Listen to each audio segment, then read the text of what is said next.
Your next topic is importance of management principle. The management principles provide useful insight to managerial behavior and influence management practice. So proper understanding of management principle is very important and helpful for the manager because they act as a guideline. जो management principal होते हैं वो managerial behaviour को एक insight, एक दृष्टि provide कराते हैं, मैनेजरल प्रैक्टिस को इन्फ्लुएंस करते हैं। इसकी प्रॉपर अंडरस्टैंडिंग होना हमारे लिए बहुत ही जरूरी और हमारे लिए बहुत ही हेल्पफुल भी होती है। किसके लिए? मैनेजर के लिए, क्योंकि वो मैनेजर को क्या प्रोवाइड कराते हैं? मैनेजमेंट प्रिंसिपल गाइडलाइन प्रोवाइड कराते हैं कि पर्टिकुलर सिचुएशन में आपको किस तरीके से बिहेव करना है, क्या एक्शनेबल है, क्या आपके नॉन एक्शनेबल है। So they are the following importance are as follows. Number 1, providing manager with useful insight into reality. ये मैनेजर को एक दृष्टि प्रोवाइड कराते हैं कि आप रियलिटी समझे कि क्या रियलिटी है, रियलिटी में किस तरीके से आपको सिचुएशन को हैंडल करना है। मैनेजमेंट प्रिंसिपल्स मैनेजर को गाइडलाइन प्रोवाइड कराते हैं। ये जो प्रिंसिपल्स हैं इससे हमारी नॉलेज, एबिलिटी और अंडरस्टैंडिंग मैनेजर की इंप्रूव होती है, जिससे वेरियस सिचुएशन से किस तरीके से उसको टैकल करना है या डील करना है। जो इनका इफेक्ट होता है मैनेजर को हेल्प करता है कि वो अपनी मिस्टेक से सीखें। अगर कोई गलती हो रही है तो मैनेजमेंट प्रिंसिपल्स के थ्रू उनको किस तरीके से रिवाइज किया जाए और आगे फ्यूचर में वो गलती उनसे बार बार रिपीट ना हो। So manager take the right decision. So manager वहां पर सही डिसीजन लेते हैं, सही समय पर सही डिसीजन लेने में वो किसको हेल्प मिलती है? उनको एक इंसाइट मिलता है किसमें? रियलिटी में जाने के लिए। So your second importance is this optimum utilisation of resource. Now we have talking about the resource. There are so many kind of resources: human resource, physical resource, financial resource. So many resources are there. Resources are very important and are the blood of business. हमारी जो resources होती हैं वो किसके लिए blood होती हैं? business के लिए blood का काम करती है। Resources का optimum utilization करना, the optimum utilization of resources means that human and material resource should be put into use in such a manner that they should give maximum benefit with the minimum cost. Now, जो हमारा proper utilisation of resources से क्या मतलब है? Human resource और material resource, उन दोनों के बिटवीन इस तरीके से टाई अप करना जिससे हम प्रॉपर हम मैन जितनी भी हमारे पास रिसोर्सेज अवेलेबल हैं उनका हम ज्यादा से ज्यादा यूज करें, पर उनका जो खर्चा है वो हम कम कॉस्ट पे अपने रिसोर्सेज को ज्यादा से ज्यादा तरीके से यूज करें। तो ये हमें किसके थ्रू पता चलता है? मैनेजमेंट प्रिंसिपल्स हमें गाइडलाइन प्रोवाइड कराते हैं कि आपको रिसोर्सेज को ऑप्टिमम किस तरीके से यूज करना है। ये प्रिंसिपल्स जो हमारे डिजाइन किए जाते हैं हमें मैक्सिमम बेनिफिट प्रोवाइड कराने के लिए डिजाइन किए जाते हैं, जिससे हमारे ह्यूमन एफर्ट्स और अदर रिसोर्सेज को ज्यादा से ज्यादा तरीके से यूटिलाइज किया जा सके। जैसे हमारा जो इसका अगर हम एग्जांपल ले सकते हैं तो लाइक दैट जो हमारा साइंटिफिक प्रिंसिपल्स है जो हमें टेलर ने साइंटिफिक प्रिंसिपल्स प्रोवाइड कराए थे, उन्होंने साफ साफ बोला था कि आप टाइम स्टडी कीजिए, प्रॉपर टाइम स्टडी कीजिए चीजों के ऊपर और उसमें ऑब्जर्व कीजिए कि आपके वेस्टफुल मूवमेंट कितने हैं और प्रोडक्टिव मूवमेंट कितने हैं और अनवेस्टफुल आपके मूवमेंट कितने हैं। उन दोनों में डिफ्रेंशिएट कीजिए, फिर एक स्टैंडर्ड टाइम सेटअप कीजिए कि किस तरीके से टास्क को कंप्लीट किया जाए। अगर आप इस तरीके से स्टैंडर्ड टाइम सेटअप करेंगे तो आपको पता भी चलेगा कि आप कम कॉस्ट में रिसोर्सेज का बेटर यूटिलाइजेशन कर पा रहे हैं। Your third importance is effective administration. Administration function is done by the top level management. Administration हमेशा किसके हाथ में होता है? टॉप लेवल मैनेजमेंट के हाथ में होता है। इस फंक्शन में हम मेजर प्लान एंड पॉलिसी को फॉर्म करते हैं। मैनेजमेंट प्रिंसिपल हमें एक गाइडलाइन प्रोवाइड कराते हैं, हमें बेस प्रोवाइड कराते हैं कि हमें आधार देते हैं कि किस तरीके से हमें किस पॉलिसी को बनाना है। जब हमें छोटे छोटे बेस मिलते हैं उसके बेस पर हम अपनी पॉलिसी को अच्छे तरीके से फॉर्मुलेट कर पाते हैं, जिससे हम ऑर्गेनाइजेशन का जो वर्किंग है वो प्रॉपर तरीके से सेटअप कर सके। जैसे प्रिंसिपल ऑफ स्केलर चेन है, आप आगे पढ़ोगे। प्रिंसिपल ऑफ स्केलर चेन में क्या होता है कि आपको जैसे इंफॉर्मेशन का फ्लो जो होगा वो पर्टिकुलर वे में होगा। अगर ए टॉप लेवल पर है, बी उससे लोअर लेवल पर है, सी उससे और लोअर लेवल पर है, तो सी को बी से बात करने के लिए, ए से बात करने के लिए पहले बी से परमिशन लेनी पड़ेगी, बी ए से पूछेगा, तब उनके बिटवीन एक सिस्टमैटिक फ्लो ऑफ कम्युनिकेशन रहेगा। लाइकवाइज यूनिटी ऑफ कमांड, अगर ये सब चीजें रहेंगी तो आपका एडमिनिस्ट्रेशन बहुत इफेक्टिव बनेगा। मैनेजमेंट प्रिंसिपल आपको हेल्प करते हैं कि इन हमारे जो भी प्रिंसिपल्स हैं वो हमारे उनको किस तरीके से यूज करना है, अपने एडमिनिस्ट्रेशन को कैसे इफेक्टिव बनाना है।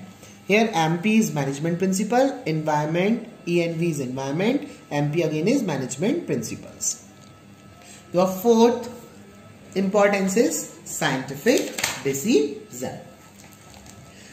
Management principle help in scientific decision making. Management जो मैनेजमेंट प्रिंसिपल्स होते हैं वो हमें साइंटिफिक डिसीजन मेकिंग में हमारी हेल्प करते हैं। एक मैनेजर को एक दिन में बहुत सारे डिसीजन लेने पड़ते हैं, तो मैनेजमेंट प्रिंसिपल आपको एक अप्रोच प्रोवाइड कराते हैं कि डिफरेंट प्रॉब्लम को साइंटिफिशियली एंड सिस्टमेटिकली किस तरीके से आपको डील करना है। मैनेजर एक दिन में बहुत सारे डिसीजन ले रहा है, तो ये प्रिंसिपल मैनेजर को क्या करते हैं, इनेबल करते हैं कि आप इन वेरियस प्रॉब्लम को किस तरीके से टैकल करोगे। जैसे अगर इसका हम एग्जांपल ले सकते हैं तो लाइकवाइज एक हमारा प्रिंसिपल है जो आप आगे पढ़ोगे, science is not the rule of thumb, ये हमारा साइंटिफिक अप्रोच है। तो वहां पर उन्होंने ये बोला गया है किसी भी काम को करने के लिए आपको एक स्टैंडर्ड टाइम सेटअप करना चाहिए कि एक काम को करने के लिए क्या एक पर्टिकुलर टाइम होना चाहिए। ये चीजें मैनेजर की विल एंड विश के ऊपर डिपेंड नहीं करना चाहिए। फॉर एग्जाम्पल अगर मुझे कोई वर्क कंप्लीट करना है तो उसको मैनेजर अपने विल एंड विश के अकॉर्डिंग नहीं बनाएगा कि इसका टाइम ये है, आप इतने टाइम तक कंप्लीट कर लेंगे। पहले आप प्रॉपर टाइम स्टडी कीजिए, कि स्टैंडर्ड टाइम सेट कीजिए, इससे एक आपको साइंटिफिक अप्रोच मिलेगा। इस वजह से यहाँ पे आपको साइंटिफिक डिसीजन लेने में मैनेजमेंट प्रिंसिपल आपकी हेल्प करते हैं, जिससे आप वेरियस प्रॉब्लम से इजी मैनर में निकल सकते हो। Your next fifth importance is meeting changing environment requirement. Every businessman has to make change according to environmental change take place. आपको जैसे जैसे environment में जो भी changes आते हैं, हर मैनेजर उसको स्कैन करता है, उसके बाद उन एनवायरमेंट में जो भी चेंजेस की नीड रहती है उसके अकॉर्डिंग वो अपने बिजनेस के सिनेरियो को भी चेंज करता जाता है। मैनेजमेंट प्रिंसिपल यहाँ पे हेल्प करते हैं अगर कोई भी चेंज टेक प्लेस होता है मैनेजमेंट प्रिंसिपल को, क्योंकि हम उनको वो कैसे हेल्प करता है, क्योंकि मैनेजमेंट प्रिंसिपल हमारे फ्लेक्सिबल इन नेचर होते हैं, उनको हम सिचुएशंस के अकॉर्डिंग चेंज कर सकते हैं। जैसे एग्जिट है, उनको एग्जिट की मैनर में हम उनको यूज करेंगे, we can not use them, we can change according to the situation. जैसी हमारी सिचुएशन उसके अकॉर्डिंग हम उसको चेंज कर सकते हैं। जैसे अभी 4G का टाइम चल रहा है फोन्स का, अगर 5G लॉन्च हो जाते हैं तो क्या 4G का प्रोडिक्शन थोड़ी ना करता रहेगा, तो मैनेजर वहां पे क्या करेगा, एनवायरमेंट को स्कैन करेगा, 4G को प्रोडिक्शन को बंद करके 5G को इंट्रोड्यूस करेगा। तो ये क्या है, जैसी रिक्वायरमेंट में चेंजेस आपको नीड है, रिक्वायरमेंट है, उसी के अकॉर्डिंग आप जैसे जैसे उसमें चेंजेस हो रहे हैं एनवायरमेंट में, आप भी उन चेंजेस को क्या करेंगे, वहां पर ऑर्गेनाइजेशन के अंदर लेकर आएंगे। तो मैनेजमेंट प्रिंसिपल आपको बहुत हेल्प करते हैं क्योंकि ये फ्लेक्सिबल नेचर में होते हैं, ये रिजिड नहीं होते हैं। Your sixth importance is this, fulfilling social responsibility. अब यहाँ सोशल रिस्पॉन्सिबिलिटी का क्या मतलब है, एक business is a creation of society and make use of resources of society, so it is must do something for the society by also performing some social responsibility. हम जो कुछ भी बना रहे हैं वो सोसाइटी से दी हुई रिसोर्सेज से ही बनाते हैं। तो अगर हम कोई चीज़ बना रहे हैं, अपने बिजनेस को चला रहे हैं, सोसाइटी से मिली हुई रिसोर्सेज के साथ ही हम उसको बना पा रहे हैं, तो हमें सोसाइटी के लिए कुछ ना कुछ स्पेशल परफॉर्म करना चाहिए।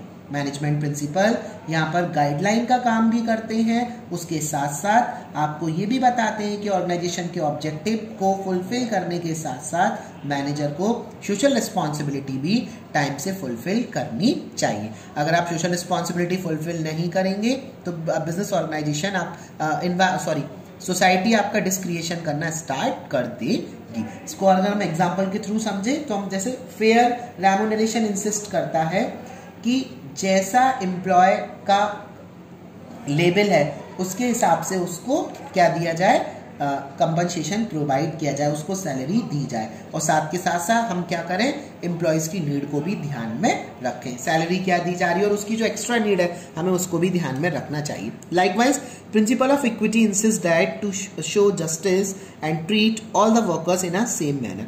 प्रिंसिपल ऑफ इक्विटी यहाँ पर हमें क्या बताता है कि हम जस्टिस लेकर आए, सभी के साथ एक सा व्यवहार करें और उनको एक ही मैनर में हम ट्रीट करें। ये नहीं कि मुझे अगर for example I am working in organisation and other person is also working in organisation, मुझे लीव मिल रही है, उस पर्सन को लीव नहीं मिल रही है, तो हम यहाँ पे अपनी सोशल रिस्पॉन्सिबिलिटी को फुलफिल नहीं कर रहे हैं हमें, क्योंकि we all are the part of society. जो भी एम्प्लॉय हमारे यहाँ काम करेगा वो सोसाइटी का ही पार्ट होता है। तो हमें ये सारी चीज़ें भी मैनेजमेंट प्रिंसिपल्स के थ्रू उनकी गाइडलाइंस के थ्रू हमें पता चलती है कि हम अपने ऑर्गेनाइजेशन ऑब्जेक्टिव के साथ कुछ सोशल रिस्पॉन्सिबिलिटी होती है, उन्हें टाइमली हमें परफॉर्म करना होता है। Your next point is this, management training, education and research. The management principle stress on scientific judgments and logical thinking. Management जो प्रिंसिपल्स होते हैं वो स्ट्रेस करते हैं कि जजमेंट हमारा बहुत साइंटिफिक होना चाहिए और एक बहुत लॉजिकल थिंकिंग होनी चाहिए। As a result these principles act as a base for doing research and development in management study. इसी वजह से जो प्रिंसिपल होते हैं ये आपको बेस प्रोवाइड कराते हैं। अगर आप कोई भी मैनेजमेंट स्टडी में कोई भी रिसर्च एंड डेवलपमेंट करते हैं तो मैनेजमेंट प्रिंसिपल आपको बेस प्रोवाइड कराते हैं। For example, entrance to management institution by management aptitude test. अगर आप किसी मैनेजमेंट, फॉर एग्जांपल अभी आप 12th में हैं, आगे जाके आप BBA MBA करेंगे तो आपको एडमिशन लेने में जो कुछ टेस्ट होते हैं, हर इंस्टीट्यूशन के अपने कुछ टेस्टेज होते हैं, उन टेस्ट को आपको क्वालिफाई करना पड़ेगा। उनको एप्टीट्यूड टेस्ट है, इंटेलिजेंसी टेस्ट है, इंटरव्यू, ये सब चीज़ें आपको फेस करनी पड़ेंगी। तो these tests could not be have been developed without an understanding of management principle.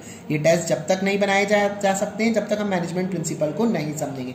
Management principal को समझने के बाद इन टेस्ट को कंडक्ट कराया जाता है, क्योंकि हमें गाइडलाइन प्रोवाइड कराते हैं। तो हमारी एजुकेशन में, ट्रेनिंग में और रिसर्च में भी हमारी हेल्प करता है। जैसे न्यू मैनेजमेंट टेक्निक है, KGN है आपका, 6 सिग्मा है, 6 सिग्मा KGN। ये क्या होता है, ये जैसे आपका बहुत हार्ड वर्क है तो उस हार्ड वर्क को कैसे इजी मैनर में चेंज किया जाए। आप बहुत सी क्वालिटी को प्रोड्यूस कर रहे हो तो वो क्वालिटी आप कम करके एक सिंपल मैनर में क्वालिटी को कैसे प्रोड्यूस करो। तो ये नई नई टेक्निक भी मैनेजमेंट प्रिंसिपल्स के थ्रू ही आपको डेवलप कराई जाती है, जिससे हमारा रिसर्च बेस होता है। जैसे हम कोई भी रिसर्च कर रहे हैं तो मैनेजमेंट प्रिंसिपल वहां पर अप्लाई किए जाते हैं। That's all, thank you.